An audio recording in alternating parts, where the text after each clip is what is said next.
প্রশ্ন হলো, যে ভদ্রলোক সত্যিই ইস্তফা দিতে চান, তিনি কি ইস্তফা দান নিয়ে এত নাটক করেন? মোহাম্মদ ইউনূস সম্পর্কে সেই প্রশ্নটাই উঠছে। কেননা আমি যখন এই খবর করতে বসছি, ততক্ষণে সকলের জানা হয়ে গেছে যে ইউনূস আসলে একটা ট্রায়াল বেলুন উড়িয়ে দিয়েছিলেন, যে তাকে যখন কাজ করতে দেওয়া হচ্ছে না, তখন তিনি সসম্মানে চলে যেতে চান। কিন্তু তিনি একটা খুব সুকৌশলে এই চালটা চেলেছিলেন, প্রধানত তিনটি উদ্দেশ্য নিয়ে। এক, তিনি যে নির্বাচন কবে হবে তা নিয়ে কোনো উচ্চবাচ্যই করছেন না, সেই তা নিয়ে যে চতুর্দিকে বিরূপ সমালোচনা শুরু হয়েছে, সেটা প্রশমিত করতে। দুই, রাজনৈতিক দলগুলিকে হতচকিত করে দিতে।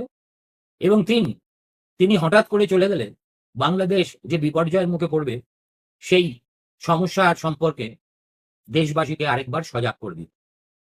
অথচ তিনি নিজে ইস্তফা দানের বিষয়ে কখনোই মোটেই সিরিয়াস ছিলেন না।